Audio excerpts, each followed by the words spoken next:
સ્વાતંત્ર્ય દિન નિમિત્તે રાષ્ટ્રીય સ્વયંસેવક સંઘના સરસંઘ ચાલક મોહન ભાગવત 2 દિવસ સુરત શહેરના મહેમાન બન્યા છે.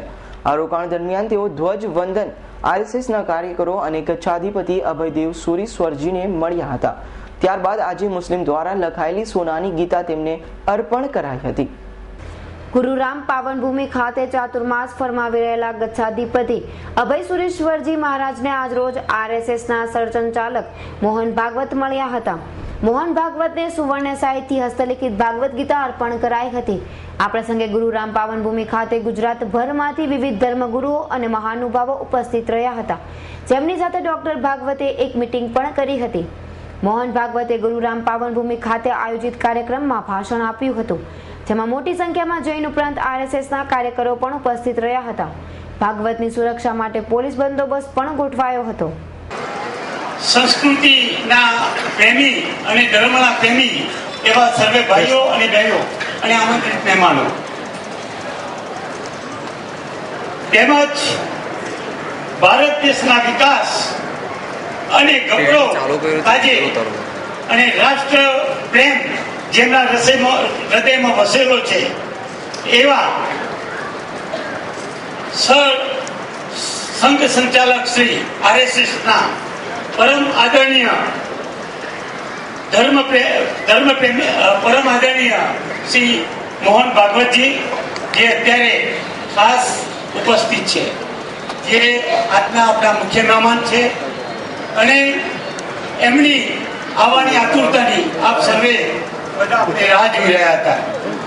હમણાં જ અડધો કલાક પહેલા એક ધર્મ સભાનું આયોજન થયું અને એમાં ઘણી બધી વિસ્તૃત ચર્ચાઓ થઈ છે. આ પ્રસંગ કેમ બન્યો, અહીંયા આવવાનું કેમ થયું? શ્રી આદરણીય મોહનજી ભાગવતજી અવારનવાર રાષ્ટ્રના ઉત્થાન માટે સંતોના સંપર્કમાં રહેતા હોય છે. જ્યારે પૂજ્ય આચાર્ય ભગવાન અભયદેવ સુરેશ્વરજી મહારાજ સાહેબ દિલ્હી હતા ત્યારે પણ એમનો અનેક વખત સંપર્ક થયો. ત્યારે એવી વાત થઈ કે ભાગવતજી અહીં આગળ પૂજ્યશ્રીના દર્શન અને વંદન અને આશીર્વાદ લેવા માટે પધારવાના છે. એ અનુસંધાનમાં પૂજ્યશ્રીએ પણ એક બહુ સરસ મજાની વાત કરી કે જ્યારે ભાગવતજી આવી રહ્યા હોય ત્યારે આપણે ભાગવત ગીતા, જે એક પરમ ગ્રંથ કહેવાય છે હિન્દુ ધર્મનો, એ ગ્રંથની સુવર્ણ સાહિત્યથી લખીને એક ગ્રંથ આરએસએસના વડા એવા ભાગવતજીને અર્પણ કરવાનો હોય આપણે લાભ લઈએ.